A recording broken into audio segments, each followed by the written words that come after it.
அதுகளெல்லாம் வாசிக்க முடியாது. நிக்கதேமு குறித்து வேதம் சொல்லுது. யோவான் 3ஆம் அதிகாரத்தில் அவன் ராத்திரியில் அவன் ஒரு போதகனாக இருந்ததுனால மற்ற யூதர்களுக்கு தெரியாமல் என்ன செய்கிறான், இயேசுடத்தில் வந்து நீர் தேவனுடைய குமாரனாண்டு இயேசுடத்தில் விசாரிக்கிறவனாக இருந்தான். ஆனால் இன்னொரு இடத்துல யோவான் 7:50 வாட்சிங்கண்டா இயேசுவுக்காக ஒரு இடத்துல அவன் பேசுகிறவனாக இருந்தான். ஆனால் இங்கே என்ன செய்கிறான், இங்கே துணிஞ்சு வருகிறான் பாருங்க. முதல் ரகசியமாக ராத்திரியில் வந்தவன் ஒரு இடத்துல இயேசுவுக்காக பேசினவன் யோவான் 7:50 இருக்கிறது. இங்கே வந்து பப்ளிக்காக வருகிறான். அதான் நான் சொன்னேன், பப்ளிக்கில் இருந்தவர்களெல்லாம் என்ன செய்துவிட்டார்கள், எல்லாரும் மறைந்து போனார்கள், ரகசியமாக போயிட்டாங்க. ரகசியமாக இருந்தவர்கள் பப்ளிக்கில் வந்துட்டாங்க. எப்படி சூழ்நிலைகள் மாறும், எப்படி கர்த்தர் காரியங்களை மாற்றுவார் என்பதை இன்றைக்கு நாங்கள் உலகத்தில் புரிந்து கொள்ள முடியும். ஆனால் தன்னுடைய சித்தத்தை திட்டத்தை தேவன் என்ன செய்வார், யாரை கொண்டாகிலும் அவர் செய்வார். அதனால் அவர் சொல்கிறார், நீங்கள் துதிக்காவிட்டால் கல்லுகள் எழுந்து துதிக்கும், நீங்கள் துதிக்காவிட்டால் தேவன் பிள்ளைகளுக்கு ஆபிரகாம் பிள்ளைகளை உண்டு பண்ண வல்லவராக இருக்கிறார், அவர் எல்லாவற்றையும் செய்வார். அப்படினாலே இயேசுவை அந்த யூதர்களுடைய முறைமையின்படி அவர்கள் அடக்கம் பண்ணினார்கள். ஒரு புதிய கல்லறையில் இயேசு அடக்கம் பண்ணப்பட்டிருந்தார்.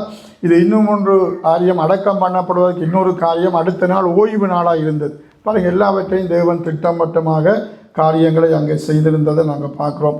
அப்படியான இயேசுடைய சரீரம் நீங்கள் கேட்கலாம், கண்டிப்பாக அடக்கம் பண்ணப்பட வேணுமாண்டா. பாருங்கள், ஒரு மனிதன் மரித்த பிறகு அந்த மனிதனுக்கு கொடுக்குற மரியாதையும் கனமும் எங்கே இருக்கும் சொல்லுங்கள், அந்த அடக்க ஆராதனையில் தான் இருக்கும். அவன் உயிரோடு இருக்கும்போது என்ன செய்தான், எல்லா நன்மை தீமையும் அந்த அடக்க ஆராதனையில் தான் அங்கே இருக்கிறது. எத்தனையோ யுத்தங்களில் பல மனிதர்கள் மரித்து அவருடைய சரீரங்கள் அல்லது பிரேதங்கள் வந்து ரோட்டில் இருந்து கழுகுகள் தின்றிருக்கிறது. எத்தனையோ மனிதர்கள் அப்படியே காணாமல் போக்கப்பட்டிருக்கிறாங்க. அடக்க ஆராதனையே செய்யாத அளவுக்கு சிதைந்து போன எத்தனையோ யுத்தங்களில் எல்லாம் இருந்தபோது ஒரு மனிதனை அடக்கம் பண்ணுகிறது ஒரு பெரிய காரியம். கனடாவில் கூட ஒரு போலீஸில் இருந்த ஒரு தமிழ் இலங்கையை சேர்ந்த ஒரு மனிதனோடு ஒரு வாலிபன் கனடாவில் நேற்று முந்தினால் அவரை அடக்கம் பண்ணினார்கள். ஊழோ ஜனங்கள் அங்கே உடைய போலீஸுடைய மரியாதை எல்லாத்தோடைய, அதுபோல் ஒரு இராணுவத்திலேருந்து ஒருவர் மரித்தால் அவரையும் என்ன செய்வார்கள், இராணுவ மரியாதையோடு கூட எல்லாம் செய்வார்கள். இந்த ஈராக் யுத்தத்தில் இந்தியாவை சேர்ந்த ஒரு அமெரிக்க இராணுவத்தில் இருந்த தமிழ் ஒரு சகோதரர் மரித்திருந்தார். அவரை அமெரிக்காவில் இராணுவ மரியாதையோடு கூட அடக்கம் பண்ணினார். இதெல்லாம் ஒரு மரியாதையும் கனத்தையும் குறிக்கிறது. அது அப்படினால இயேசு அடக்கம் பண்ணப்பட வேண்டியது மிகவும் அவசியமாக இருந்தது என்பதை நாங்கள் புரிந்து கொண்டு நாங்கள் காரியங்களை செய்வோம். அதை விட இன்னொரு முக்கியமான காரியம், நான் இன்னொரு முக்கியமான செய்திக்காக இதெல்லாம் கொஞ்சம் சொல்லிட்டு நான் கடந்து போகிறேன். இயேசு உண்மையாகவே அடக்கம் பண்ணப்பட்டால் தான் அவர் என்ன செய்ய முடியும், உயிரோடு எழுந்திருக்க முடியும். இப்போ யூதர்களுடைய வழக்கத்தில் ஒரு சரீரம் அப்படியே இருந்தது, வெளியிலேயே இருந்தது, சிலுவையிலேயே இருந்தது என்று சொன்னால் என்ன அர்த்தம், அது மூச்சு அடங்கி இருந்தது, அது அப்படியே உயிர் திட்டுது என்று சொல்லி அங்கே நினைத்திருவாங்க. ஆனபடினால இயேசு அடக்கம் பண்ணப்பட்டால், அதாவது கல்லறையில் இங்கே உள்ளது மாதிரி இருந்தாலும் அங்கே ஒரு கல்லறைக்குள்ள வச்சு போட்டா என்ன செய்யாது, மூச்சு காற்று எல்லாமே அங்கே போகாது. ஆனபடினால அடக்கம் பண்ணப்பட்டு அவர் உயிர் தர வேண்டும் என்பது அங்கே ஏற்கனவே இயேசுவை குறித்து முன்னறிவிக்கப்பட்டிருந்த ஒரு காரியமாக இருக்கிறது. அதனால் இயேசு கண்டிப்பாக அடக்கம் பண்ணப்பட வேண்டியது அவசியமாக இருக்கிறது. சரி, இப்போ இயேசு வந்து எப்போ அறையப்பட்டார், சிலுவையில் எப்போ அறையப்பட்டார் சொல்லுங்கள். என்ன பார்த்தேன், நேற்று வெள்ளிக்கிழமை ஒரு நாளோடு அன்றைக்கு அறையப்பட்ட அன்று வெள்ளிக்கிழமை. சரி, அவரை எப்போ அடக்கம் பண்ணினார்கள், வெள்ளிக்கிழமை. நம்ம எல்லாம் சரியாக தான் இருக்கிறீங்க. என்ன நேரம் அடக்கம் பண்ணினார்கள், 3 மணிக்கா, அப்படி இருக்கா? சரி, இப்போ நாங்கள் அதை கொஞ்சம் கொஞ்சமாக டக்குன்னு சீக்கிரமாக பார்த்துருவோம். சரி, இயேசு எந்த நாளில் அடக்கம் பண்ணப்பட்டார்? இப்போ பாருங்கள், இயேசுவை வந்து அதாவது காலையில் யூதர்களுடைய நேரம் வந்து வித்தியாசம். நாங்கள் சீக்கிரமாக படிப்போம். யோவான் 19:11 வாசிங்க. யோவான் 19:11.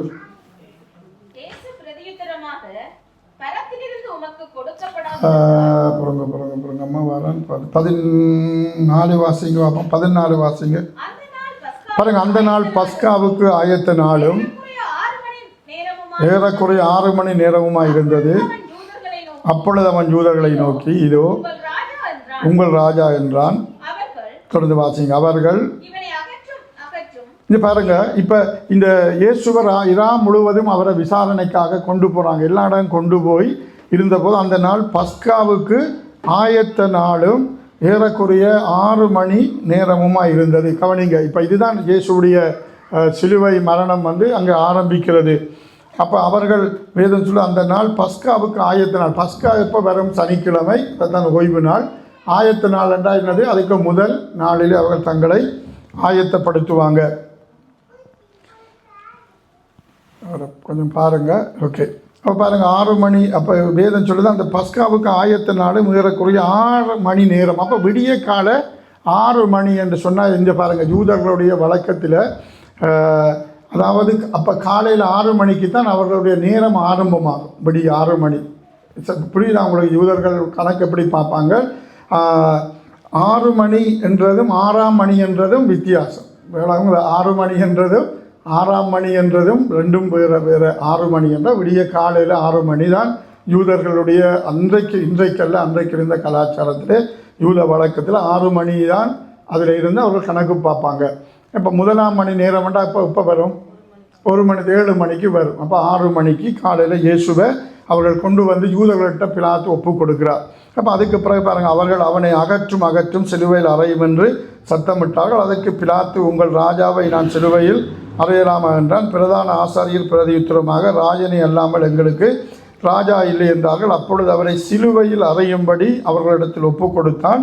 அவர்கள் இயேசுவை பிடித்து கொண்டு போனார்கள். அவர் தம்முடைய சிலுவையை சுமந்து கொண்டு எபிரேய பாசையிலே கொல்கதா என்று சொல்லப்படுகிற இடத்துக்கு புறப்பட்டு போனார். அப்போ இந்த கிட்டத்தட்ட இயேசு சிலுவையில் அறையப்படும் போது 9ஆம் மணி நேரத்தில் இயேசு சிலுவையில் 9 மணிக்கெல்லாம் 9ஆம் மணி நேரத்தில் அவர் அறையப்பட்டார் என்று 9ஆம் மணியில் நான் தான் மாறி சொல்லுகிறேன். 6ஆம் மணி நேரம் சரி தானே. அப்போ வந்து அங்கே கொண்டு போகிறாங்க. அப்போ இயேசு அந்த 6 மணியில் இருந்து 9ஆம் மணி நேரம் மட்டும் அவர் அந்த சிலுவையை சுமந்து கொண்டு போகிறார். கபால ஸ்தலம் என்று சொல்லப்படுகிற இடத்துக்கு போகிற வசனத்தை நான் அதை காண்பிச்சேன். இயேசு மரிக்கும் போது எத்தனை மணின்னு நாங்கள் பிறகு தொடர்ந்து பார்க்க போகிறோம். இப்போ வாசிங்க மார்க்கு 15:25 வாசிங்க. மார்க்கு 15:25. மார்க்கு 15:25.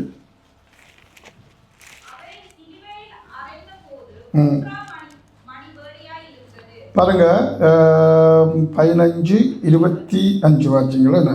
ஓகே. அவரை சிலுவையில் அறைந்த போது 3ஆம் மணி வேளையாக இருந்தது. அப்போ எத்தனை மணிக்கு சிலுவையில் அறைஞ்சாங்க சொல்லுங்கள்? காலையில் 9 மணி. அதாவது வடிவாக புரிஞ்சுக்கொள்ளும். அதாவது காலையில் 6 மணியில் இருந்து 9 மணி மட்டும் இயேசு கபாலஸ்தலம் என்று சொல்லப்படுகிற இடத்துக்கு சிலுவையை சுமந்து போனாங்க. அப்போ தான் அவர்களுக்கு சவுக்கால் அடித்தாங்க. இன்னொரு மனிதன் வந்து அவருடைய சிலுவையை சுமந்து கொண்டு போகிறதுக்கு உதவி செய்யப்படுகிறார்கள். இவனமாய் அந்த 3 மணித்தியாகங்கள் இயேசு சிலுவையை சுமந்து பாடுபட்டார். அப்போ வேதம் சொல்லுது அவரை சிலுவையில் அறைந்த போது என்ன நேரமாக இருந்தது? 3ஆம் மணி வேளையாக இருந்தது. அப்போ எத்தனை மணி? காலையில் 9 மணிக்கு இயேசு சிலுவையில் அறையப்பட்டார். புரிஞ்சு கொள்ளுங்க. இப்போ சிலுவையில் இயேசு இருந்தார் தான் குறிப்பிட்ட நேரம். சிலுவையில் இருந்த நேரத்தை கணக்கு பார்ப்போம். விடிய 6 மணியிலிருந்து 3ஆம் மணி நேரம் 3 மணி நேரம் அவர் சிலுவையை சுமந்து கொண்டு பாடுகளை பட்டார் உண்மையாகவே. பிறகு 9ஆம் மணி அவரை சிலுவையில் அறைந்த போது 3ஆம் மணி. இப்போ எல்லா புத்தகத்தில் எல்லாரும் எழுதலை மாற்றி இதை எழுதியிருக்கிறார். 3ஆம் மணி வேளையாக இருந்தபோது இயேசு மரிக்கும் போது எத்தனை மணி என்று சொல்லி நாங்கள் பார்க்க போகிறோம்.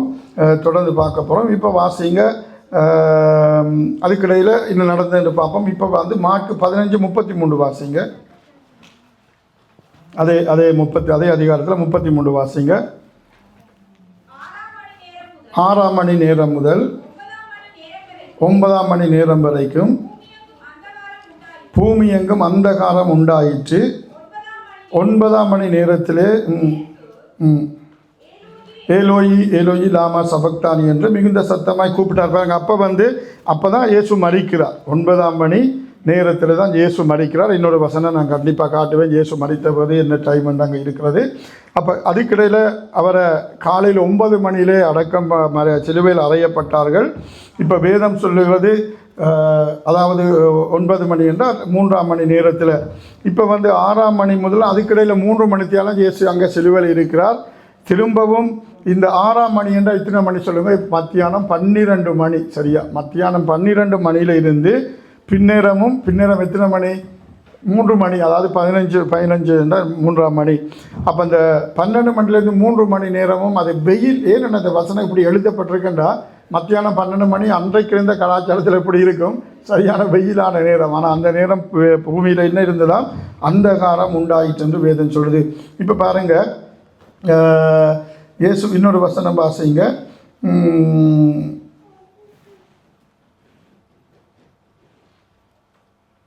10-15-25 வாசிட்டீங்க தானே. இப்போ வாசிங்க மார்க்கு மத்தேயு 23:44 வாசிங்க. மத்தேயு 23:44 23:44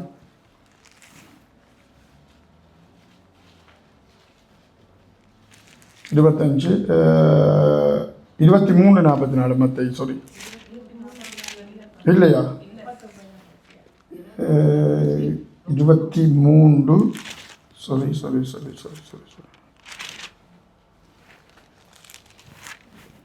அந்த மாதிரி லூக்கா பாருங்க. லூக்காவோட பாருங்கப்பா.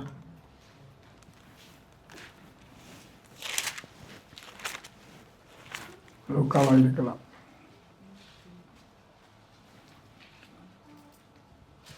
ஓகே, லூக்கா 23:44 வாசிங்க.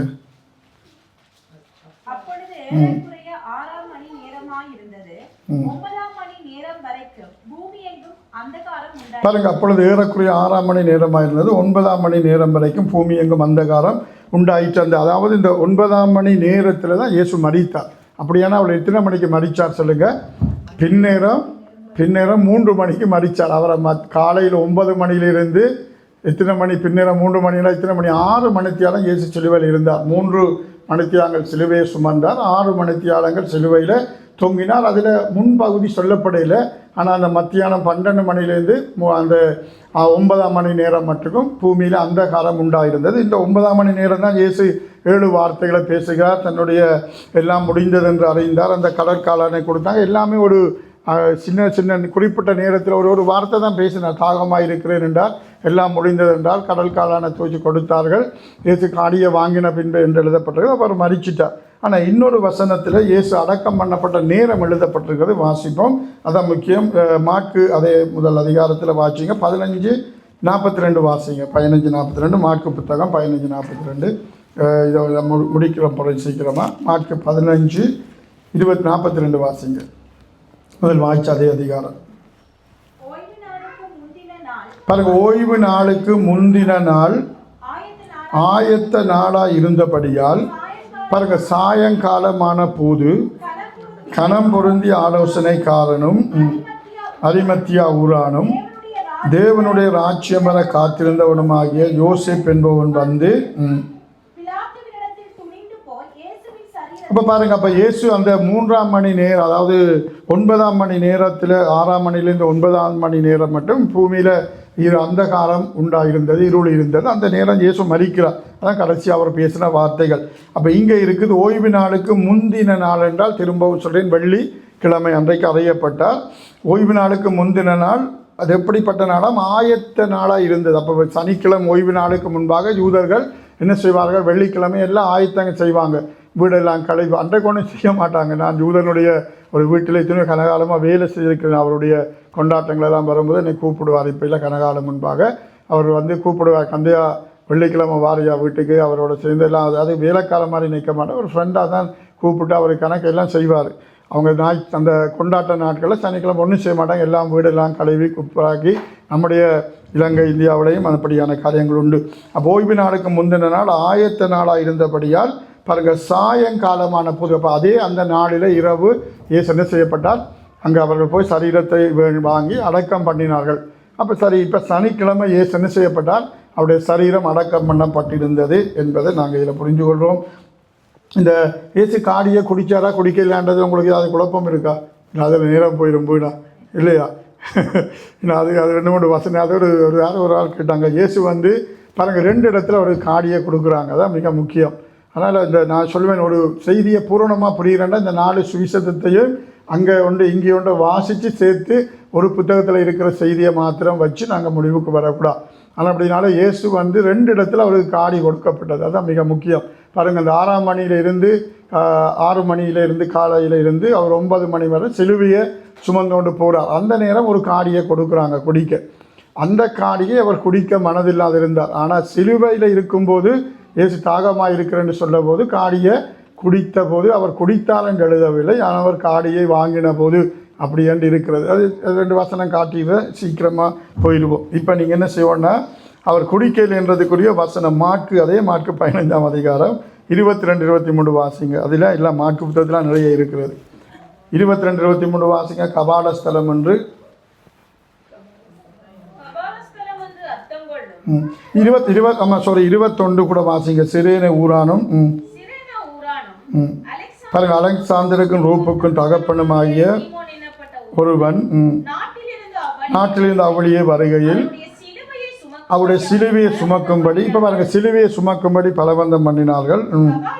கபாலஸ்தலம் என்று அர்த்தம் கொள்ளும் கொல்கதா என்னும் இடத்துக்கு அவரை கொண்டு போய் பாருங்க, வெள்ளை போலம் கலந்த திராட்சை ரசத்தை அவருக்கு குடிக்க கொடுத்தார்கள். அவர் அதை ஏற்றுக்கொள்ளவில்லை. அப்போ இயேசுவை கொண்டு வந்து சிலுவையில் இன்னும் அறையவில்லை, அறைய முன்பாக, அதாவது சில விதமான மரண தண்டனைகளை கொடுக்கும்போது அந்த தண்டனை அவர்களுக்கு வலிக்காமல் இருக்கிறதுக்காக இந்த காரியங்களை செய்வார்கள் என்பது யூத வரலாறு. ஏன்னா அவர்கள் அந்த நோவை தாங்கிறதுக்கு. இப்போ பாருங்கள், இயேசு ஒரு இடத்தை குடிக்கிறார், ஒரு இடத்தை குடிக்கலைன்னா அதையும் நாங்கள் புரியோம். இப்போ உங்களுக்கு தெரியும், சில மரண தண்டனைகளை கொடுக்கும்போது அவளுக்கு அந்த நோ தெரியாமல் இருக்க, இப்போ பாருங்கள், எங்களுக்கு ஆப்ரேஷன் செய்கிறதுக்கு என்ன செய்கிறாங்க, அனஸ்தசி போடுறாங்க. இல்லாட்டி எங்களுக்கு தாங்க முடியுமா சின்ன ஒரு ஆப்ரேஷனுக்காக? அப்போ எங்களுக்கு நோ தெரியாது. அப்போ அதுபோல் வெள்ளை போலம் கலந்த திராட்சை ரசத்தை அவருக்கு குடிக்க கொடுத்தார்கள். ஆனால் இயேசு என்ன செய்யவில்லையாம், அவர் அதை ஏற்றுக்கொள்ளவில்லை. அப்போ இயேசு தன்னுடைய சரீரத்தில் இப்போ இதெல்லாம் குடிச்சிட்டு சரீரம் புரைச்சிருந்தால் அடிக்கிறதும் தெரியாது, ஒன்றும் தெரியாது. அப்போ பாருங்கள், அது எவ்வளோ ஒரு காரியம். அப்போ இயேசு என்ன செய்தார், தன்னுடைய சொந்த சரீரத்தில் சுய நினைவோடு எல்லா பாடுகளையும் சகித்தார். அப்போ அதுக்காக இதில் குடிக்க இல்லை. இன்னும் ஒரு வசனம் இதுக்கு வாசிப்போம். இப்போ தான் வாசிங்க, மத்தேயு 27, 33, 34 வாசிங்க. அங்கேயும் இது எழுதப்பட்டிருக்கிறது. மத்தேயு 27, 33, 34. மத்தேயு புத்தகம் 27ஆம் அதிகாரம் 33, 34. சீக்கிரமா.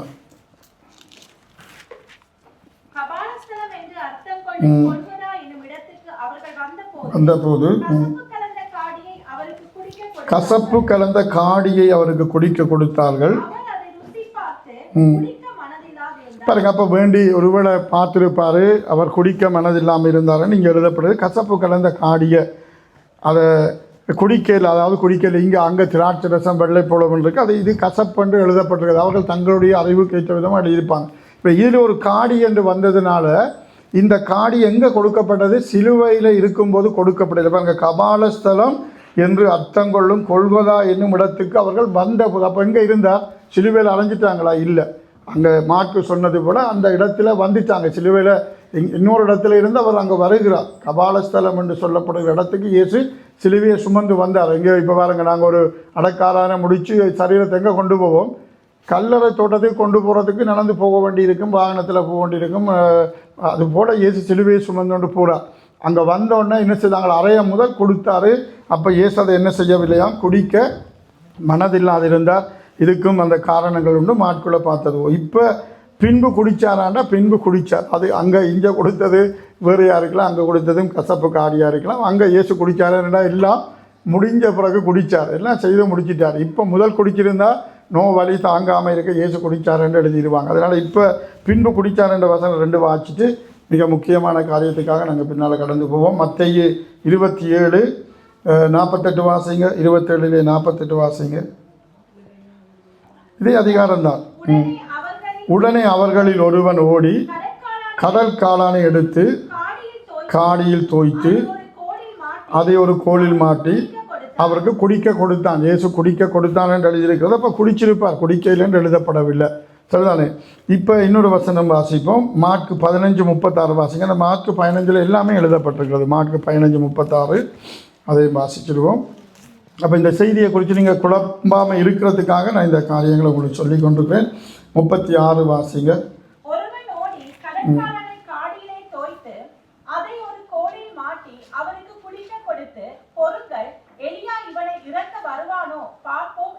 பாருங்க, இதே அதிகாரத்தில் 22, 23 இயேசு குடிக்க ஏற்றுக்கொள்ளவில்லை என்று இருக்கிறது. இது சிலுவையில் இருக்கும்போது ஒருவன் கடல் காளானை காடியிலை தோய்த்து அதை ஒரு கோலில் மாற்றி அவருக்கு குடிக்க கொடுத்து அப்படி என்று சொல்லப்படுகிறது. இன்னொரு இடத்துல இயேசு காடியை வாங்கினார் என்று அதையும் பார்த்துட்டு முடிப்போம். யோவான் 19, 29-30 வாசிங்க. யோவான் இப்போது அங்கே வாசித்தாதே முதல் வாசித்த அந்த பகுதியில் யோவான் 19ஆம் அதிகாரம் 29-30 வாசிங்க.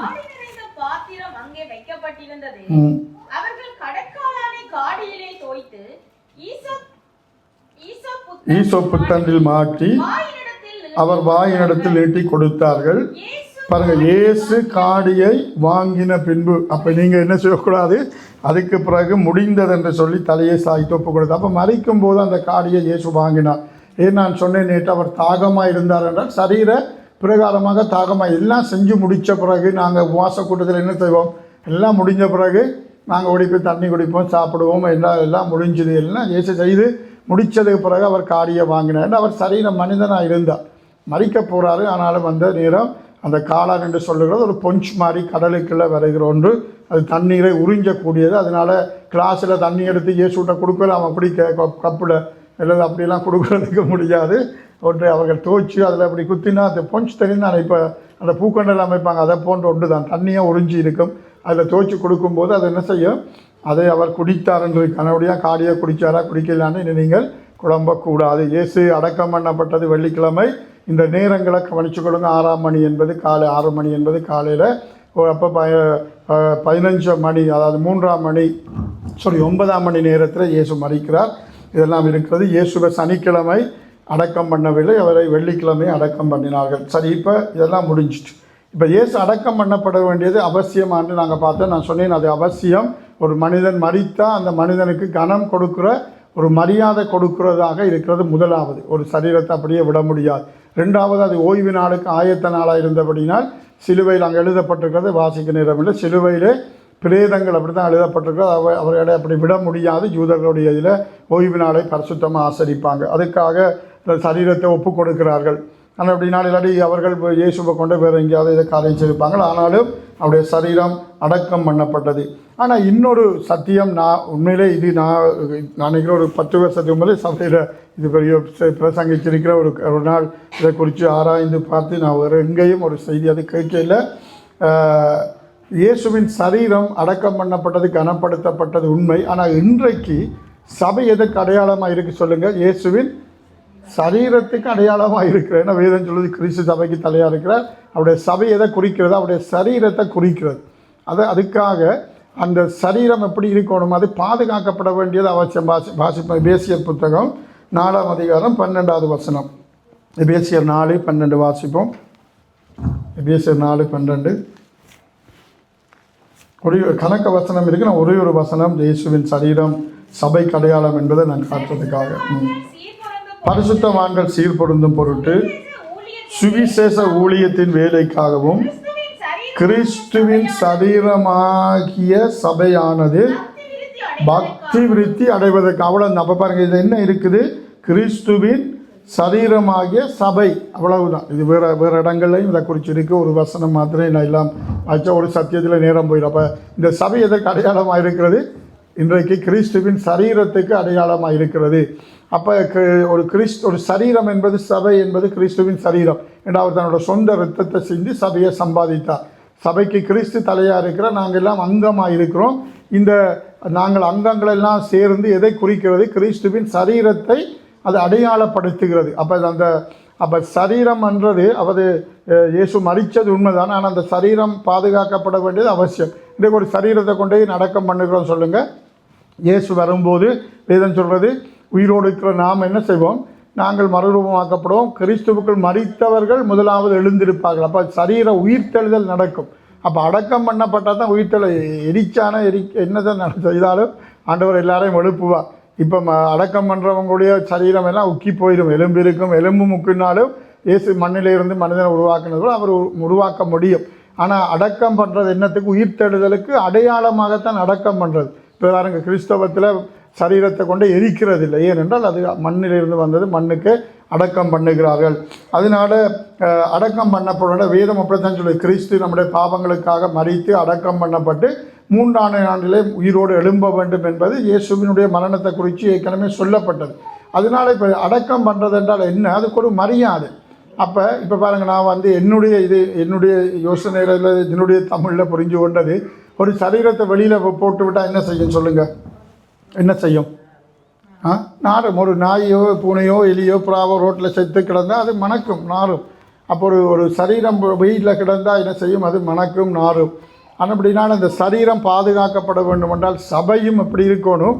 சபையும் பாதுகாக்கப்பட வேண்டியது அவசியம். அதில் அவர் சொல்கிறார், கிறிஸ்துவின் சரீரமாகிய சபையானது பக்தி விருத்தி அடையவும். அப்போ சபை பாதுகாக்கப்படவும் பக்தி விருத்தி அடையவும் வேண்டுமா இருந்தால் இயேசுடைய சரீரம் கண்டிப்பாக அடக்கம் பண்ணப்பட வேண்டியது அவசியம். இல்லாட்டிக்கு இயேசு அடக்கம் பண்ணாவிட்டால் அவர் அப்படியே மூச்சு திணறி இருந்தார், அப்படியே திடீரென்று ஒளிம்பிட்டார் என்று சொல்லுவாங்க. அதனால தான் 3 நாளைக்கு பிறகு லாசரு மரித்த போது ஆண்டவர் ஏன் போனார்? 3 நாளைக்கு பிறகு 4ஆம் நாள் போனார். 3 நாளில் அவர்களுக்குள்ள ஒரு வழக்கம் இருந்தது. ஒரு ஆவி என்ன செய்யுமா? அது 3 நாள் எல்லா இடையும் சுற்றி திரிஞ்சிட்டு திரும்ப வந்து சரீரத்துக்கு பூந்துடும். 4ஆம் நாள் அது வராது, யூதர்களுடைய வழக்கம். அதனால இயேசு லாசரு மரித்த போது 4ஆம் நாள் அங்கே போகிறார். அதுதான் அவர் சொல்கிறாங்க, 4 நாளாயிடுச்சு நாருமே என்று சொல்லுறாங்க. 3 நாளில் போயிருந்தால் அவன் லாசரு மரிக்கையில் அவனுடைய ஆவி சுற்றி கொண்டே இருந்து அவனுக்குள்ளே திரும்ப வந்துட்டுது. இது இயேசு போய் ஒன்றும் அங்கே அற்புதம் செய்யலை என்று அவர்கள் சொல்லுவார்கள் என்பதற்காக 4ஆம் நாளிலே இயேசு போகிறார். இப்படி யூத கலாச்சாரத்தில் உள்ள பல காரியங்கள் அங்கே இருக்கிறபடினால இயேசுவின் சரீரம் கனப்பண்ணப்படும்படியாக அதாவது அடக்கம் பண்ணப்பட்டது. அதை விட யூதர்களுடைய வளமையில் கவனிங்க, இன்றைக்கு எல்லா நாடுகளிலும் அது இருந்தாலும் யூதர்கள் அதிகமாக ஒரு மனிதன் மரித்த பிறகு அவருடைய கல்லறை தோட்டம் மிக மிக முக்கியமானதாக அவர்கள் நினைப்பார்கள். அதாவது அவருடைய கல்லறை வந்து என்று சொன்னால் ஒரு புத்தகத்தை ஒரு வசனம் வாசிச்சிடுவோம் பாருங்கள். யூதர்களுக்கு அது ஒரு அடையாளம், கல்லறை என்பது ஒரு அடையாளம். இன்றைக்கும் அப்படித்தான் அதனால் அந்த கல்லறையில் பேர் கல்வெட்டெல்லாம் வெட்டி அவர்கள் பரம்பரையாக அந்த இங்கே பாருங்கள் ஃப்ரெஞ்சு மக்கள் வெளிநாட்டிலலாம் அப்படி தான் இருக்கிறாங்க. நெகேமியா புத்தகத்தில் ஒரு வசனத்தை கண்டு வாசிப்போம். 2ஆம் அதிகாரம் 5ஆம் வசனம் வாசிங்க. நெகேமியா 2:5 வாசிங்க. அதில் பாருங்கள், அந்த நெகேமியா சொல்கிற ஒரு வசனம் வந்து ராஜாவை பார்த்து ராஜாவுக்கு சித்தமாயிருந்து தயை கிடைத்ததானால் பாருங்க, பிதாக்களின் கல்லறைகள் இருக்கும் பட்டணத்தை கட்டும்படி யூதா தேசத்துக்கு நீர் என்னை அனுப்ப. அப்போ பாருங்கள், அங்கே அவர் நெகேமியா தேவனுடைய பிள்ளையாக இருந்தால் அவனுக்குள்ள என்ன இருந்தது? அங்கே தேசம் எருசலேம் அலங்கம் என்பது எருசலேமை சுற்றி இருக்கிற மதில் அங்கே இடிந்து போயிருந்தது பட்டணம். ஆனால் அவர் சொல்லும்போது அப்படி சொல்லாமல், அடியேனுக்கு உம்முடைய சமூகத்தில் தயை கிடைத்ததானால் பிதாக்களின் கல்லறைகள் இருக்கும் பட்டணத்தை கட்டும்படி யூதா தேசத்துக்கு நீர் என்னை அனுப்பவும். அப்போ யூதர்களுக்கு கல்லறை தோட்டம் என்பது ஒரு அடையாளத்துக்கு ஒப்பாக இருக்கிறது. அவர்கள் அதை முக்கியப்படுத்துவாங்க. ஆபிரகாம் அங்கே ஒரு கல்லறையை விலைக்கு வாங்குறாருன்னு ஒரு இடத்துல, அங்கே தான் சாராளையும் கொண்டு அடக்கம் பண்ணுகிறாங்க. ஈசாக்கு அங்கே அடக்கம் பண்ணுகிறாங்க. அதை ஆபிரகாம் காசு கொடுத்து வாங்கினார் என்று ஆதியாமத்தில் அதை குறித்து வாசிக்கிறோம். அப்போ யூதர்களுக்கு இது ஒரு அடையாளம். அது வந்து அவர்களுக்கு ஒரு தேச உணர்வை காண்பிக்கும். அதோட சுதந்திர பூமி. அவர்கள் உங்களுக்கு தெரியும், நான் வந்து போன வருஷம் ஜேனுக்கு தெரியும், நான் வந்து ஆரம்பம் இந்த ஃப்ரான்ஸுக்கு வந்த நேரத்தில் விசா இல்லாத காலத்தில் 10-15 வருஷம் ஒரு யூதனிட்ட நாங்கள் வேலை செய்வோம். ஒரு சொசைட்டியில் பல காலங்கள் வேலை செய்தோம். அன்றைக்கு அவர்கள்லாம் எங்களுக்கு கை கொடுத்தாங்க. உண்மையாகவே என்னுடைய ஃப்ரெண்டோட சிலர் எல்லாம். இப்போ போன வருஷம் அவர் அதுக்கு நான் வேலையை விட்டு 15 வருஷத்துக்கு மேலே. ஆனால் ஒரு சில என்னோட இருந்த ஃப்ரெண்டெல்லாம் வேலை கொண்டு இருந்தாங்க. அதனால் போன வருஷம் ஒரு வியாதியாக இருக்கிறாருன்னு நான் அந்த யூதனை பார்க்குறதுக்கு போயிருந்தேன். என்னோடய 7 மந்த் காலையில் வில்பந்த் என்று நினைக்கிற என்னோடய ஃப்ரெண்டோட போய் பார்க்கும்போது அப்போவும் நான் கிட்டத்தட்ட என்னுடைய டெலிஃபோன் நம்பர் ஃப்ரான்ஸுக்கு வந்து நான் முதல் எடுத்த அதே நம்பர் தான் இப்போவும் வச்சுருக்கிறேன். அதனால் அந்த நம்பர் மாறையில் நான் அங்கே போனதும் அவர் என்னை தயாளன் என்று தான் கூப்பிடுவார். நான் நினைக்கிறேன் என்னோடய உறவு, என்னுடைய வீட்டில் எங்களுடைய குடும்பம் சொந்தம் வந்தவெல்லாம் எனக்கு தயாளன் தான் என்னோடய வீட்டு பெயர். என்னால் தயாண்டு பள்ளிக்கூடத்தில் கூப்பிடுவாங்க. என்னோடய உறவினர்கள்லாம் தயாளன் என்று தான் என்னை கூப்பிடுவாங்க. அவர் என்ன தயாளன் என்று தான் பெயர் பதிஞ்சு வச்சுருந்தார் ஏதோ அந்த நேரம் சொல்லும்போது. அப்போ நான் அவர் போகும்போது என்னை கண்டு தயாளன் எப்படி இருக்கிறேன் என்று அப்போ அவருடைய நம்பர் கேட்டேன். அவருடைய நம்பரை சொன்னார். இந்த ஃபோனில் ஏற்கனவே அவருடைய நம்பர் இருக்குது. அவருக்கு நான் மெசேஜ் போடும்போது என்னுடைய நம்பர் அவர்கிட்ட இருக்குது. அப்போ பார்த்துட்டு நாங்கள் அவருக்காகவே கதைச்சிட்டு காரியங்களெல்லாம் செஞ்சுட்டு வந்துட்டோம். அப்புறம் அடுத்த நாள் அவர் ஹாஸ்பிட்டலுக்கு போக வேண்டி இருந்தது. நான் வந்து உங்களை ஏற்றிட்டு இங்கே வில்யூஃபு கிட்ட தான் வரணும். அடுத்த நாள் போய் ஏற்றி எல்லாம் வந்து காரியம் செய்தேன். அப்படி இருந்து அவர்கிட்ட சொன்னேன், அவர் காசெல்லாம் எனக்கு தராது என்று இவ்வளோ சண்டை பிடிச்சி அவருடைய மகள் ஒரு என்பிடப்போட 10 நிமிஷம் நாங்கள் சண்டையெல்லாம் பிடிச்சோம். நான் திருப்பி கொடுக்குறேன், அவர் திருப்பி தரது இல்லை, நான் ஒரு உதவி நீ எனக்கு இவ்வளோ காரியமெல்லாம் செஞ்சுருக்கிறா என்று இதாண்டி எனக்கு தெரியாது. அப்படி இருந்து நான் வீட்டுக்கு நான் போய் ஒரு மாதம் போயிட்டுது. நான் ஒரு நாள் அன்றைக்கு ஏதோ ஒரு கோட் போட்டு வந்தேன். அந்த கோட் ஒன்று எடுத்து பார்க்கும்போது ஒரு என்பிடப் எனக்கே தெரியாமல் இந்த பக்கத்தில் எப்படி இருக்குது, சண்டை பிடிச்சி தாண்டி கொடுத்துட்டு திரும்ப எனக்கு தெரியாமல் வச்சுட்டாங்க. கடமைப்பட மாட்டார்கள். அதில் பார்த்தா 100 யூரோ இருந்தது.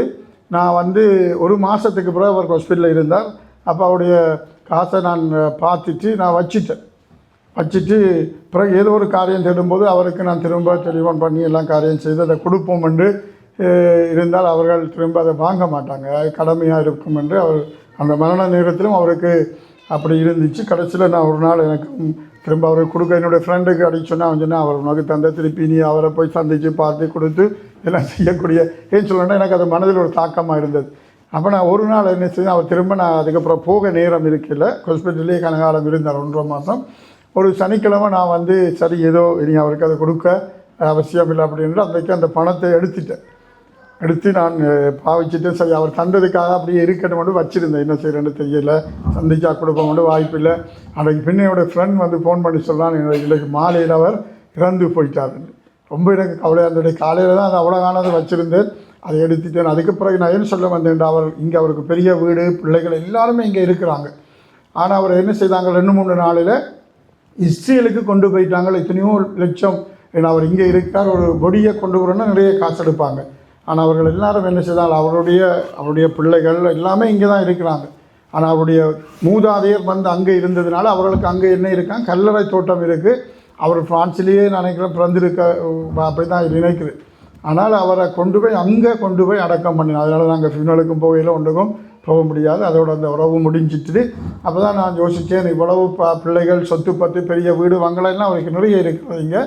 ஆனால் அவர் எங்கே கொண்டு போனாங்க, அவங்க தங்களோட தேசத்தில் கொண்டு அடக்கம் பண்ணுவார்கள். அப்போ அந்த கல்லறை தோட்டம் என்பது அதான் பார்த்துங்க, யூதர்களுடைய வழக்கத்தின்படி இயேசுவை அடக்கம் பண்ணினாங்க. அப்படினால நாங்கள் இயேசுடைய சரீரம் அடக்கம் பண்ணப்பட வேண்டியது அவசியம்.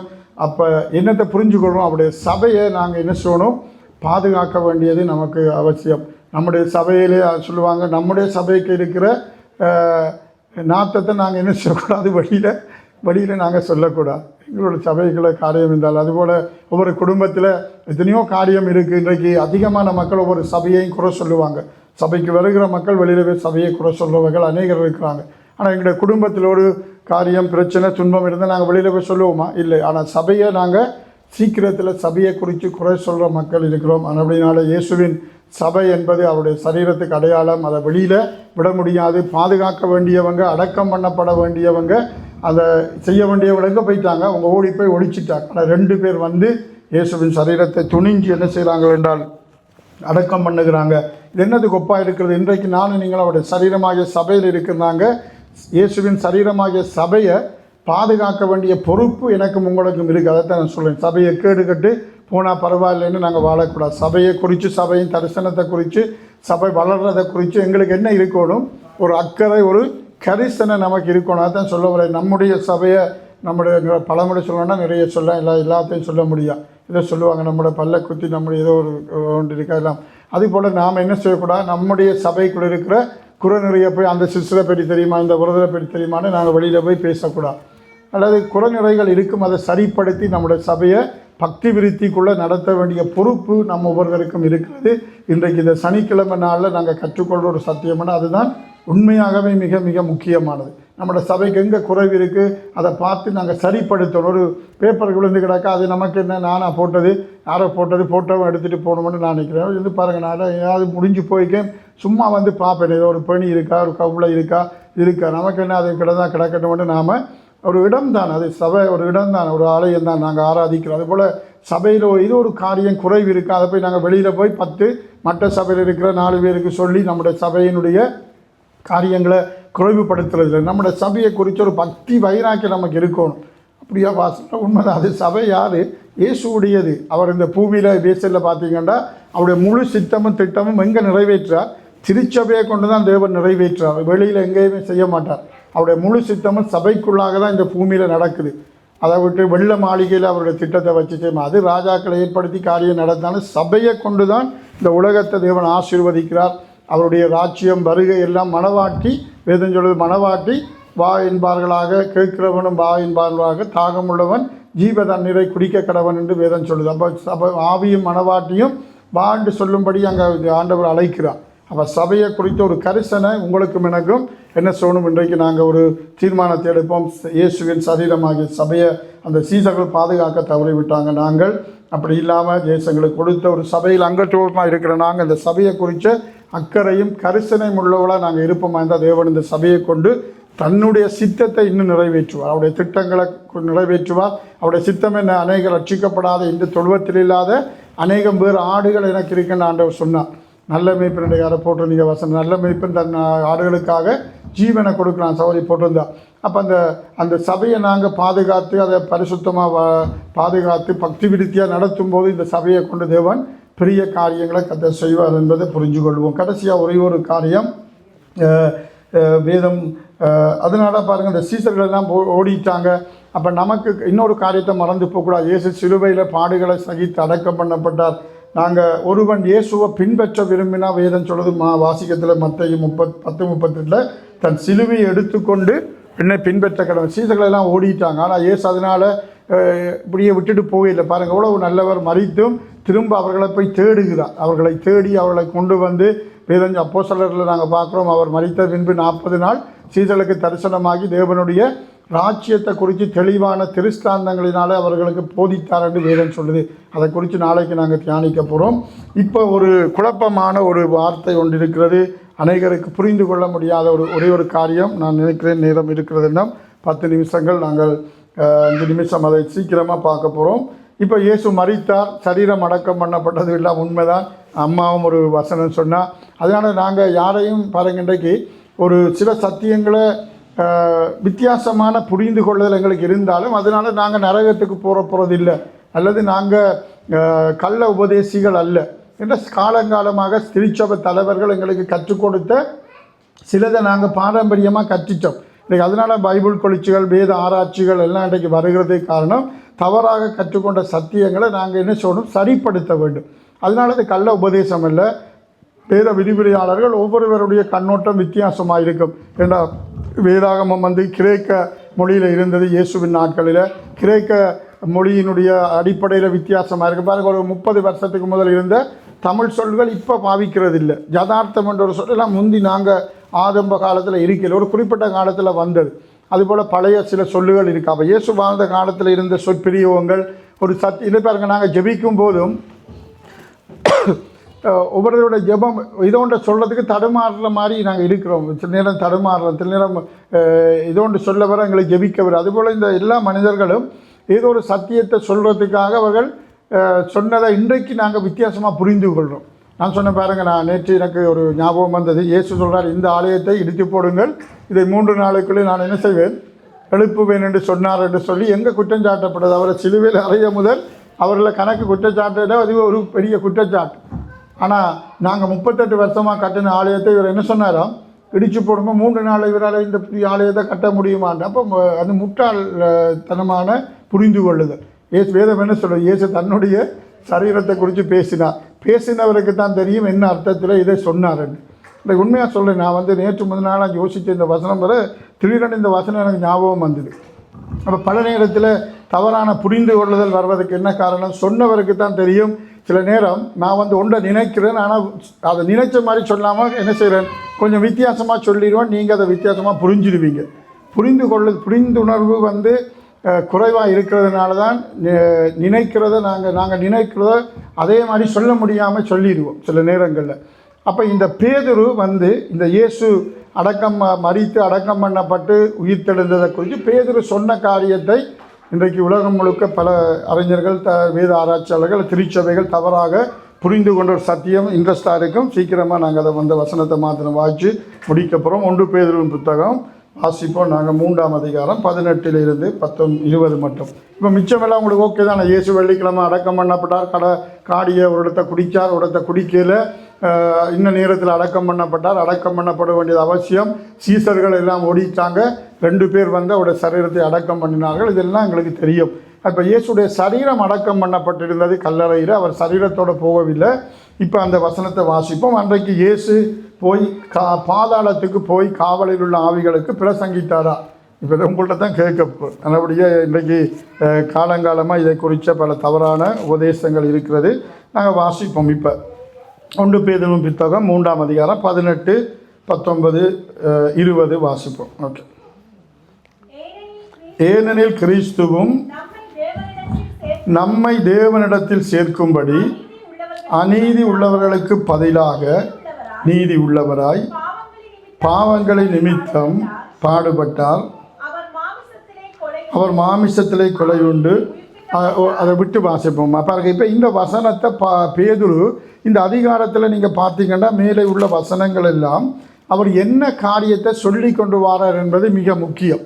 அப்போ அவர் இயேசுவினுடைய பாடுகளை குறித்து சொல்கிறார். இந்த 1 பேதுரு புத்தகம் எல்லாம் இயேசு பாடுபட்டார், நீங்களும் அந்த பாடுகளை சகிக்க வேண்டும், நீங்களும் அவரை போல பாடுபட வேண்டும் என்று மேலே இருக்குது. தீமை செய்து பாட அனுபவிப்பதிலும் தேவனுக்கு சித்தமானால் நன்மை செய்து பாட அனுபவிப்பதே மேன்மையாக இருக்கும். அப்போ கிறிஸ்தவர்களாகிய நாங்கள் கிறிஸ்து பாடுபட்டது போல நாங்களும் பாடுகள் பட வேணும் என்று பேதுரு எழுதுகிறார். அதான் அவருடைய நோக்கமே, பாடுகள் தான்.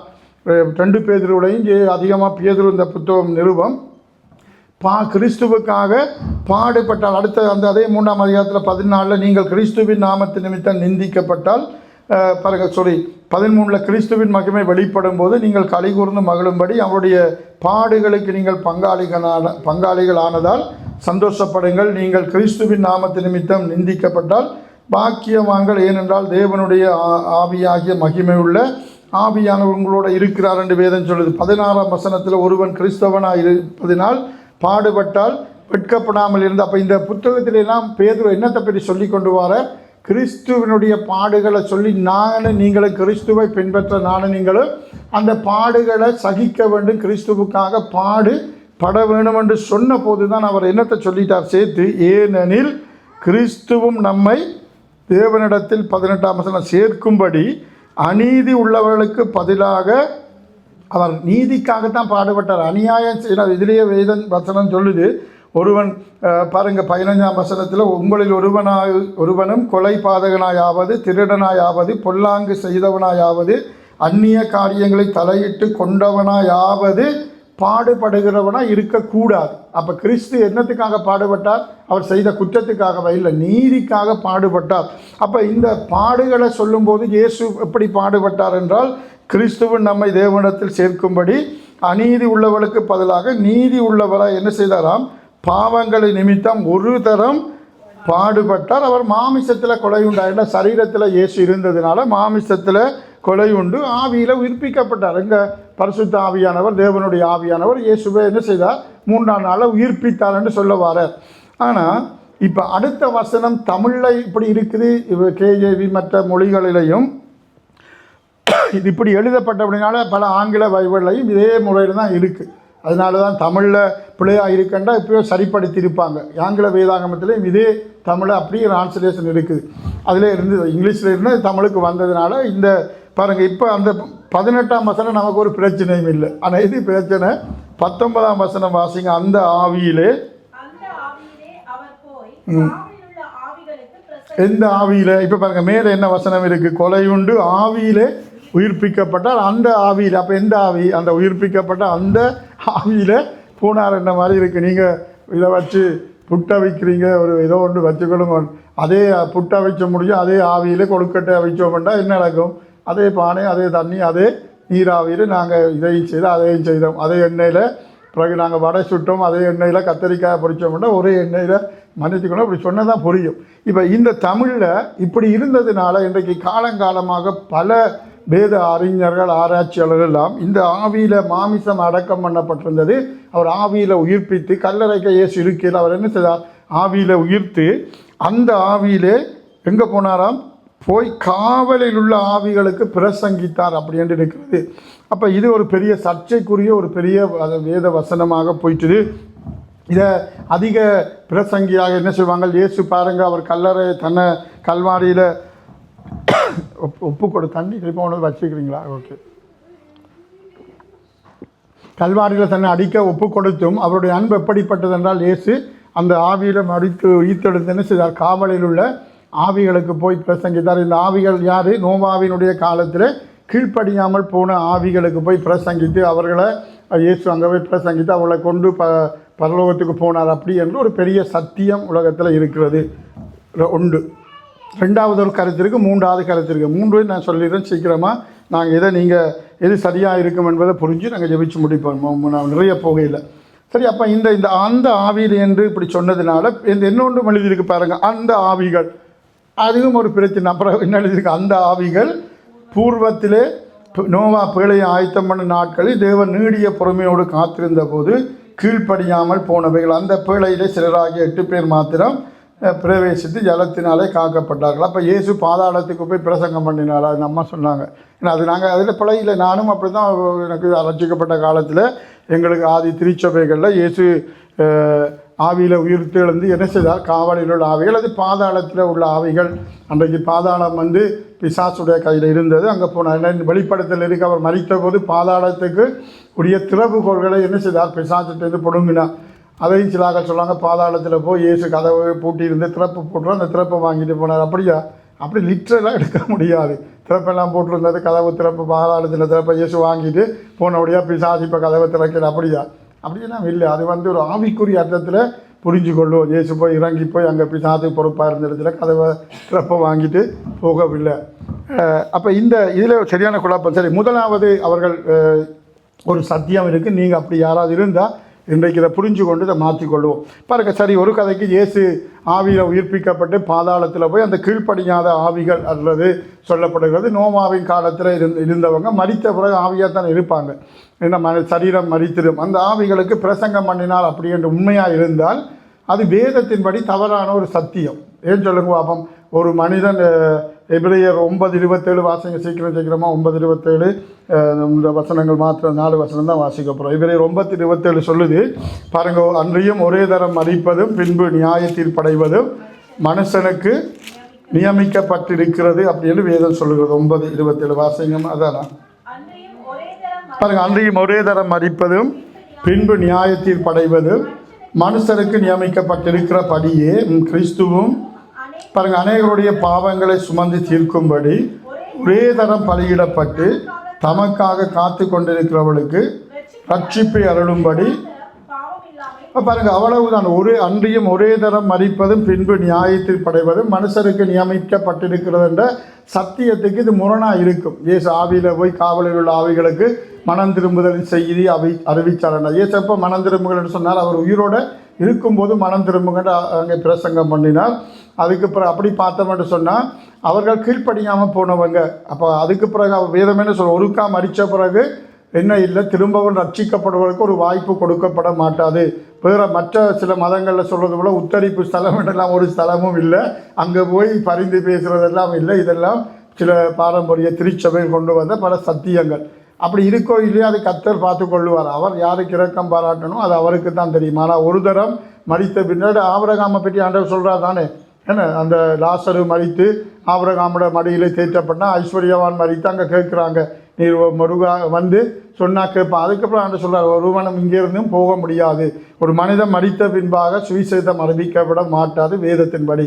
அப்படி பார்த்தா இயேசு காவலில் உள்ள ஆவிகளுக்கு அப்போ அதுக்கு சொல்லுவாங்க இயேசுவை அவர்கள் அறியவில்லை.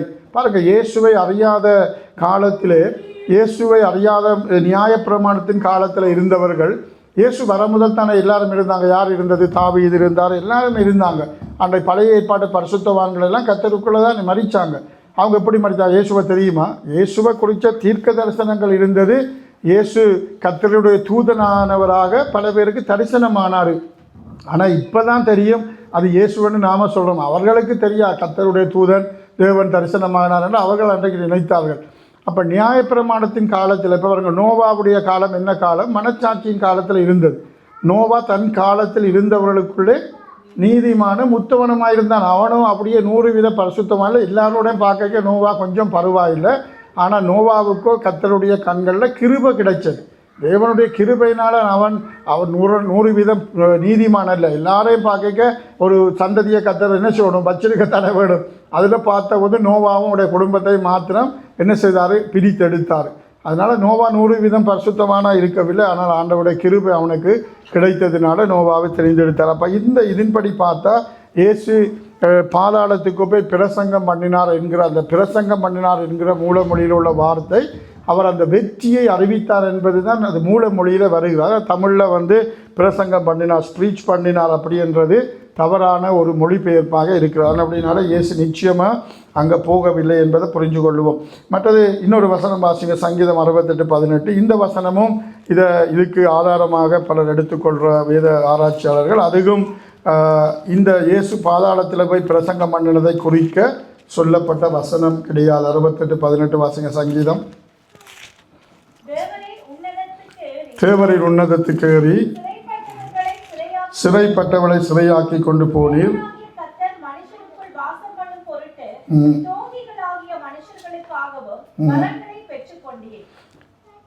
அப்போ பாருங்க, இன்னொரு இடத்துல வேறு ஒரு வசனம் பண்ணிக்கிறேன். மற்ற இன்னொரு வசனத்தில் அவர் ஏறினார் என்பதனால் அதுக்கு முன்பாக பூமியின் தாழ்வளங்களினால் இறங்கினார் என்று தெரிகிறது இன்னொரு வசனம் இருக்கிறது. சரி, அப்போ இந்த வசனங்கள் எல்லாம் இந்த பாதாளத்தில் போய் இயேசு பிரசங்கம் பண்ணினதை குறிக்கிற வசனங்கள் அல்ல.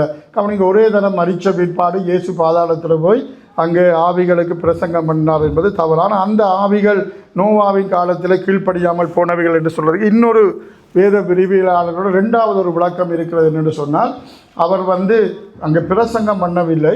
இயேசு மரித்த போது கவனிங்க, நான் சொன்னேன், பாதாளத்துக்குரிய திறவுகோள்களை அவர் பிடுங்கி எடுத்தார். அதனால் அவர் பாதாளத்தில் போய் அந்த காவலில் உள்ள ஆவிகள் உண்மையாகவே மனிதர்கள் கிடையாது. ஆவிகள் அதாவது தேவ தூதர்கள் ஒரு பாருங்கள், பரலோகத்தில் இருந்து விழுந்த ஒரு தேவ தூதர்களில் அதை குறித்த வெளியே என்ன சில சத்தியத்தை தேவன் எழுதே இல்லை. அதை நீங்கள் புரிஞ்சுக்கணும். எது தேவையில்லையோ அதை அவர் மறைச்சிட்டார். ஒரு சில தேவ கூட்டர்களை தேவன் சங்கிலியால் கட்டி நியாய தீர்ப்பு நாளுக்கு வச்சிருக்கிறார்னு வெளிப்படுத்தல இருக்கிறது. சரிதான்? அப்போ அந்த ஒரு அவர்களிடத்தில் போய் இயேசு அவர்கள் என்ன நினைச்சாங்க? இயேசுவை சிலுவையில் அரைஞ்சிட்டோம், பிசாசு என்ன நினைச்சான்? எல்லாம் முடிஞ்சுது, இயேசு தோற்று போய்விட்டார், இயேசுடைய கதையை முடிச்சிட்டோம் என்று. ஆனால் அங்கே தான் இயேசுடைய ஆரம்பமே வருகிறது. அதனால் அவர் என்ன செய்தார் என்றால் போய் அவர்களுக்கு அந்த வெற்றியை பறைசாற்றினார். இப்போ பாருங்கள், ஒரு பெரிய நான் இப்படி சொல்லலை, நான் இப்போ எனக்கு தெரியல, முந்தியெல்லாம் நாங்கள் படங்கள் பார்த்தா பெரிய கதாநாயகன் என்ன செய்வார், அப்படியே பெரிய அவங்களோட வில்லன் கோஷ்டியோட 50 பேர் இருப்பான், எல்லாம் பெரிய இதுகளோட இருப்பார். கதாநாயகன் அப்படியே டிவிங்கன்னு முன்னுக்கு நிற்பார். அவ்வளோ பேரையும் அடித்து எல்லாம் முடிச்சுட்டு அவர் போய்டும். அது படம். அப்போ இயேசு அந்த இதில் சொல்லலாம், அங்கே பிசாசு என்ன, இயேசு எல்லாத்தையும் வல்லமை உள்ளவர் தானே. ஒருவேளை அவர் போய் என்ன பிசாசுக்கு சொல்லி காட்டியிருக்க முடியும் என்றது ரெண்டாவது சத்தியம். இதை ஓரளவுக்கு ஏற்றுக்கொள்ள முடியும். என்னடால் பேதுரு சொன்னதை கூட அவர் விளக்கமாக முழுக்க சொல்லல. அந்த ரீதியில் எடுத்தால் இயேசுவை தன்னுடைய வெற்றியை என்ன செய்தார், அறிவித்தார் என்கிற சத்தியம் 50% ஏற்றுக்கொள்ளப்படக்கூடிய ஒரு சத்தியம். இப்போ மூன்றாவதையும் சொல்லி முடிச்சிடுவோம். இதுக்குள்ள ஒரு வசனம் வாசிங்க. 2 பேதுரு புத்தகம் 2:4 வாசிப்போம். 2 பேதுரு புத்தகத்தில் இதே பேதுரு அதை இப்படி எழுதியிருந்தார் என்றால் 2 பேதுருல அவர் இப்படி எழுதியிருக்க மாட்டார் கண்டிப்பாக. 2 பேதுரு 2:4 வாசிங்க.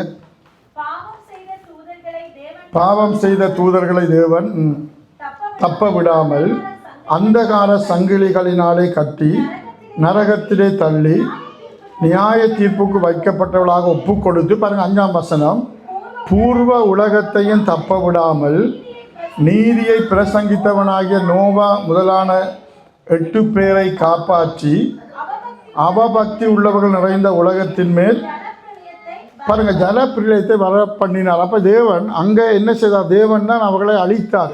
அப்போ திரும்ப போய் பிரசங்கித்திருப்பாரா? இல்லை. திரும்ப போய் அவளுக்கு ஒரு இரக்கம் காட்டியிருப்பார். அவர்கள் அதான் சொல்லலாம், இயேசுவை அவர்கள் அறியலை, நியாயப்பிரமாணமும் கொடுக்கப்படலை.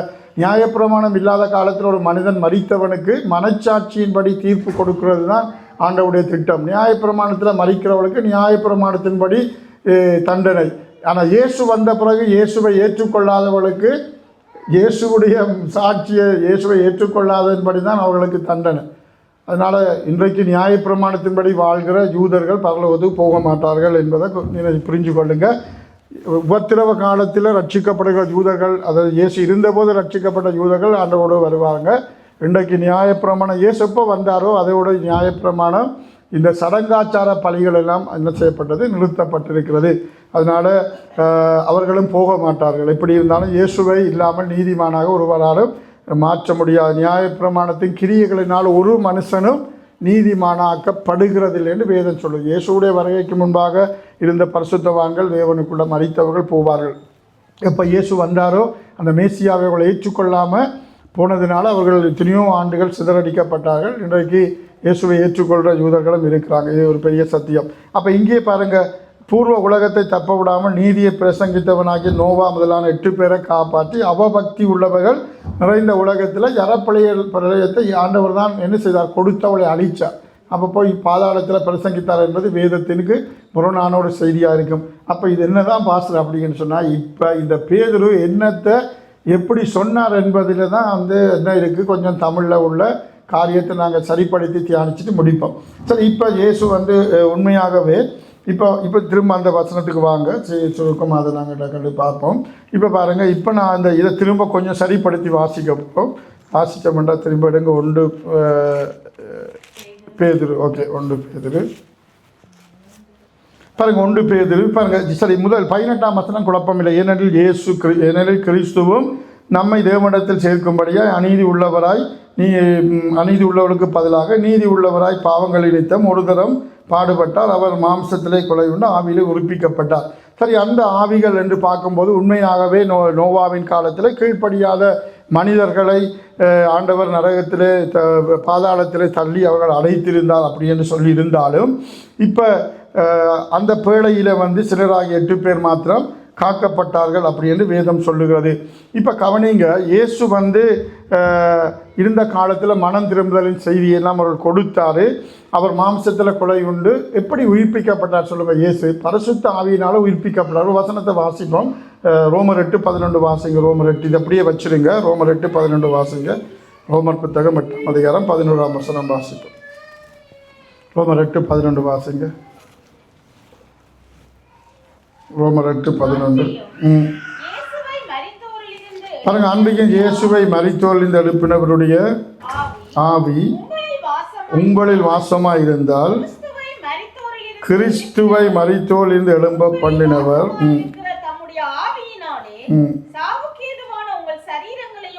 அப்போ பாருங்க. அப்போ இந்த இயேசுவை எழுப்பினவர் அந்த ஆவியானவர் தான் எழுப்பினார்.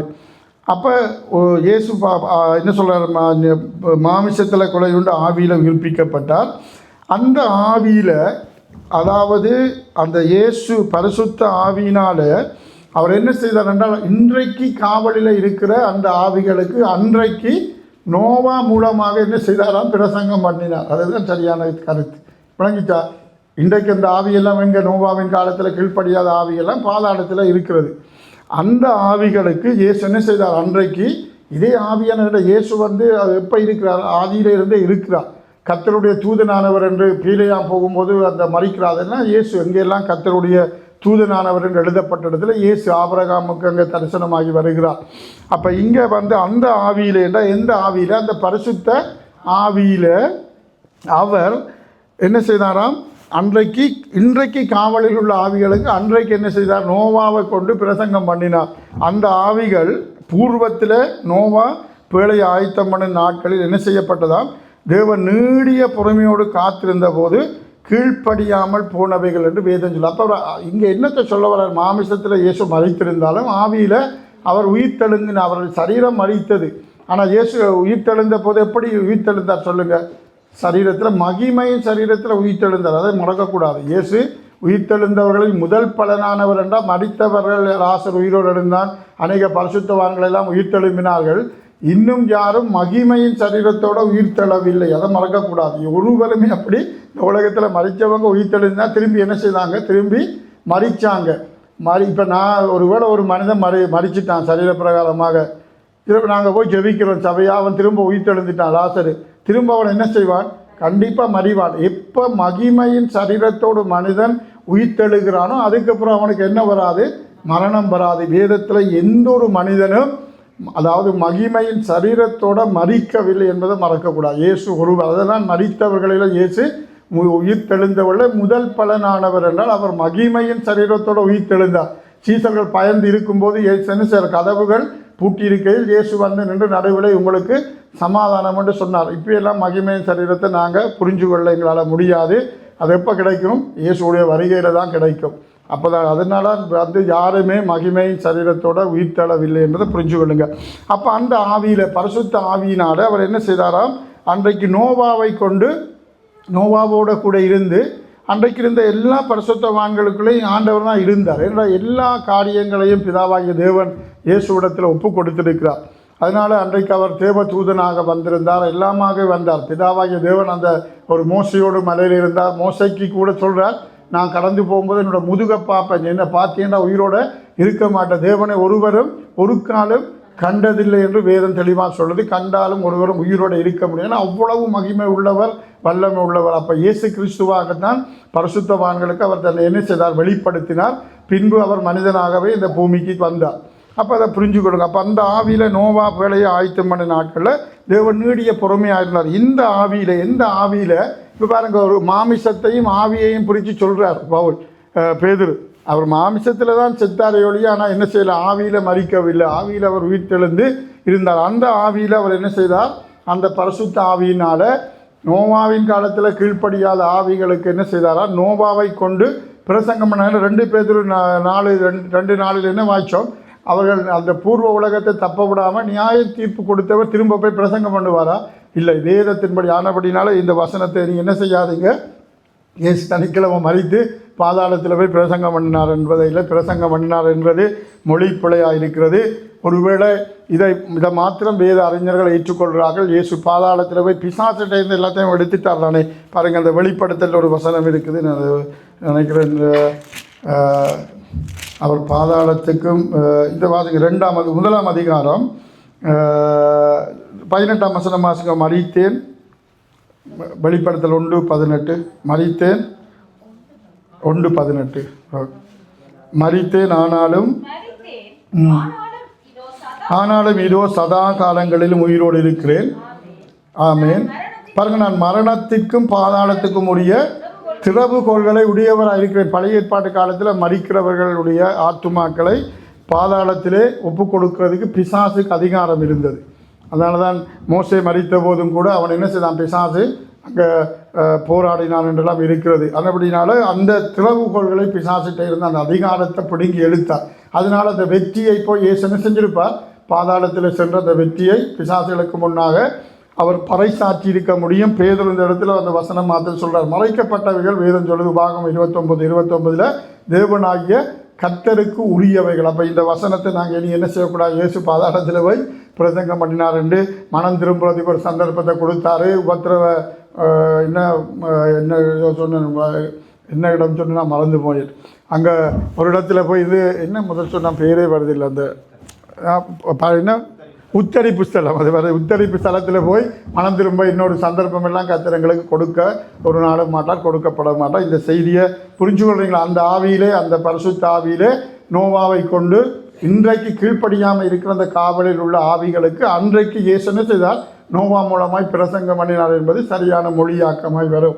அப்படினால அதை தவறாக எடுக்காமல் இதுதான் ஏற்றுக்கொள்ளப்படக்கூடிய ஒரு காரியம். ஏனென்றால் வேதம் சொல்ல 8 ரோமரில் வாசித்தோம், அவர் மரித்தோரை உயிரோடு எழுப்பினவர் அந்த ஆவியானவர்.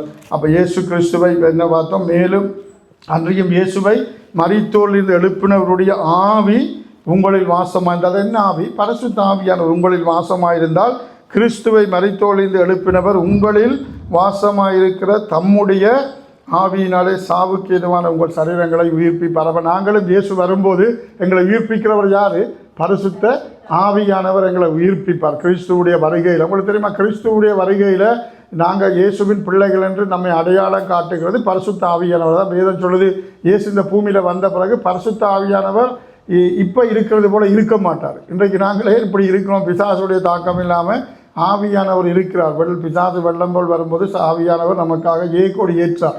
அதனால சொல்கிறாங்க, அந்த காலம் மிக மிக மிக உபத்திரமாக இருக்கும். ஆவியானவர் அப்படி ஆளுகை இருக்கும் உலகத்தில், ஆனால் இந்த பூமியிலேருந்து அவர் எடுத்து கொள்ளப்பட்டுருவார்.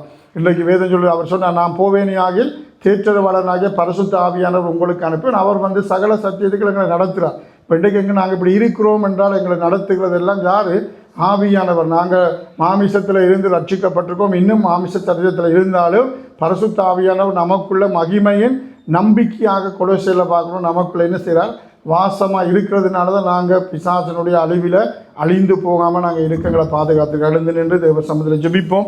அப்படினால இந்த இயேசு மரித்த இந்த வெள்ளிக்கிழமை செய்தியை நாங்கள் தியானித்தோம். இந்த சனிக்கிழமையில் அவர் அடக்கம் பண்ணப்பட்டார், அவருடைய சரீரம் அடக்கம் பண்ணப்பட்டது, அவர் ஆவியில் உயிர்த்தெழுந்தார்.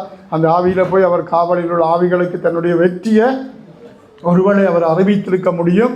ஆனால் காவலில் உள்ள ஆவிகளுக்கு போய் இயேசு மனம் திரும்புதலின் செய்தியை கொடுக்கவில்லை. அவளை கொண்டு பரலோகத்துக்கு போயில அவர்களுக்கு எல்லாருக்கும் அப்போ நியாய தீர்ப்பு, இந்த உலகத்தில் எல்லாருக்கும் நியாய தீர்ப்பு கொடுக்கும்போது தான் அவர்களும் உயிரோடு எழும்புவார்கள். அவர்களுக்கு அன்றைக்கு நோவா மூலமாய் பிரசங்கித்த செய்தியை கேட்காதவர்களுக்கு அந்த நியாய தீர்ப்பு அவர்களுக்கு கொடுக்கப்படும். அது இன்றைக்கும் அப்படித்தான் தேவனுடைய ரட்சிப்பங்களுக்கு கொடுக்கப்பட்டிருக்கிறது. இயேசு சீக்கிரம் வருகிறார், நாங்கள் அவருக்கு ஆயத்தமாகுவோம், சபையை பரிசுத்தப்படுத்துவோம், நாங்கள் ஒப்புக் கொடுப்போம். இயேசு எங்களுடைய பாவங்களுக்காக மரித்து அடக்கம் பண்ணப்பட்டதை நினைவூர்ந்து நாங்கள் பரிசுத்தமாக வாடுவோம். தேவன் எங்களை கொண்டு இந்த சபையில் எந்த திட்டங்களெல்லாம் நிறைவேற்றிருக்கிறாரோ அதனால் கவனிங்க, கர்த்தருக்கு செவி கொடுங்க. எந்த சந்தர்ப்பத்திலேயாவது நான் திரும்ப உங்களுக்கு சொல்கிறேன், நான் சில நேரத்தில் உங்களை கண்டிக்கிறதுன புத்தி சொல்கிறதுல உங்களுக்கு அது தவறாக இருக்கும். ஆனால் நீங்கள் ஜெபிச்சு பாருங்கள், நீங்கள் ஒரு காரியத்தை உடனே புரிஞ்சு கொள்ள மாட்டோம். காலங்கள் போனால் அன்றைக்கு இதுதான் சம்பவம் என்று புரிஞ்சு கொள்வோம். அதை நான் உங்களுக்கு சொல்கிறேன்.